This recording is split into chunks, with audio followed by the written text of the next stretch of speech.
Ada 3 hal dalam ibadah, ibu-ibu sekalian, kalau ada pada Anda akan maksimal mendapatkan pahala dalam ibadah itu sendiri. Yang pertama niatnya. Kalau kita niat jauh sebelum kita mengerjakan ibadah, contoh sebelum tidur di malam hari, ibu niat mau sholat malam. Niat ini akan mendatangkan pahala ibadah yang kita mau kerjakan walaupun belum kita kerjakan. Karena kata Nabi SAW dalam hadis yang sahih, man hamma bihasanatin walam ya'malha kutiba lahu hasanatun kamilah. Siapa yang niat mau mengerjakan satu perbuatan baik, Allah akan catatkan bagi dia niat pahala atau pahala ibadah itu walaupun dia belum mengerjakannya. Jadi kalau mau tidur malam, niat sholat tahajud. Walaupun nanti kebablasan tidur, gak sempat bangun, maka tetap dapat satu pahala sholat malam. Fa'in amilaha, kalau dia sempat kerjakan itu, kutiba lahu asyru adha'afiha, akan dicatat untuknya sampai 10 kali lipat. Jadi 10 kali sholat tahajud, bedanya hanya niat dengan tidak niat sebelum tidur gitu ya. Kalau ibu bangun malam, terus tiba-tiba, yaudah saya mau sholat deh, langsung dia kerjakan sholatnya, beda dengan orang yang dari malam sudah niat untuk mengerjakannya gitu ya.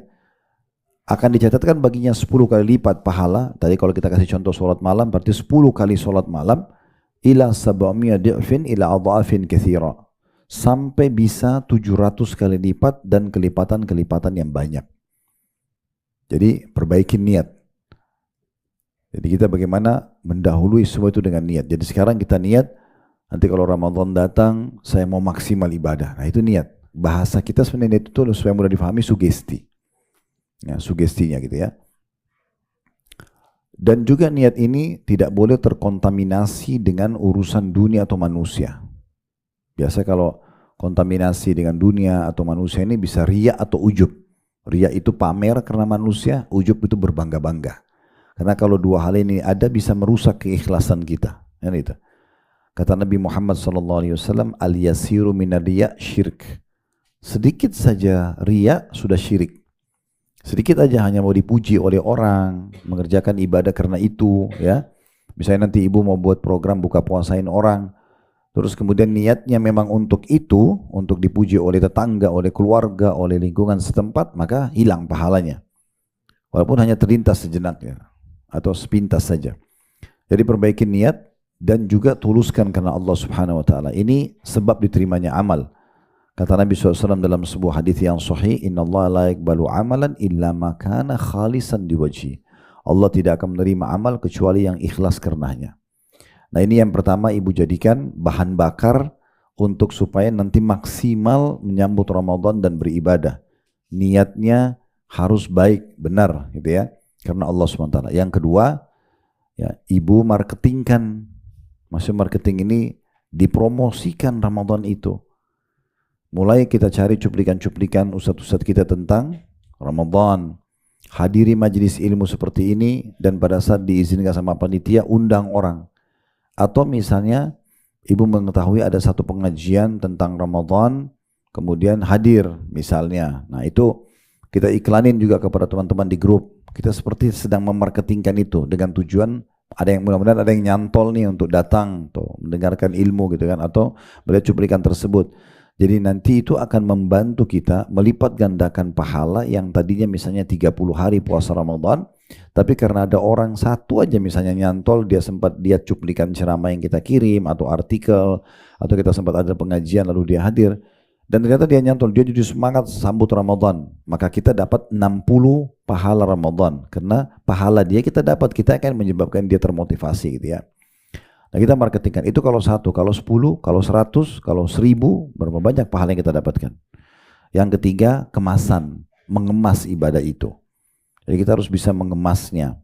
Beda sekali orang yang bangun sholat malam, ya udah dia sholat aja. Dia pakai mukena yang ada, mungkin sudah, ini sering saya kasih di pengajian, mungkin sudah beberapa hari belum dicuci. Ada sejadah pakai, nggak ada ya sudah, sejadahnya juga mungkin sudah lama nggak dicuci. Dia baca ayat yang terlintas di benaknya misal, beda pahalanya dengan orang yang Dari malam hari sebelum tidur sudah disiapkan mukena yang wangi, habis dicuci, dibubui parfum, sejadahnya juga yang bagus, dibubui minyak wangi, jadi ibu kalau sujud ibu nyaman. Ibu sudah tentukan surah yang ibu mau baca. Nah, beda pahalanya yang kedua sama yang pertama. Yang kedua ini dia mengemasnya, gitu kan? Nah, kemasan terhadap ibadah puasa Ramadan nanti itu bisa kita lakukan, mengemasnya. Bukan hanya sekedar kita menahan haus, lapar, dan dahaga, tapi bagaimana kita juga mengemasnya dengan kemasan yang lebih baik. Kita tampil dengan akhlak yang baik.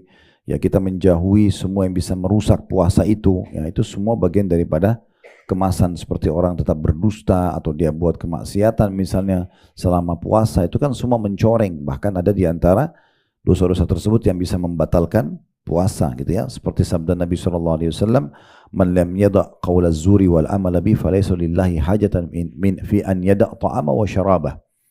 Siapa yang tidak meninggalkan dusta sementara dia puasa, maka Allah tidak punya hajat menilai lapar dan juga hausnya. Berarti kan ada perbaikan akhlak di situ. Nah, itu kemasan.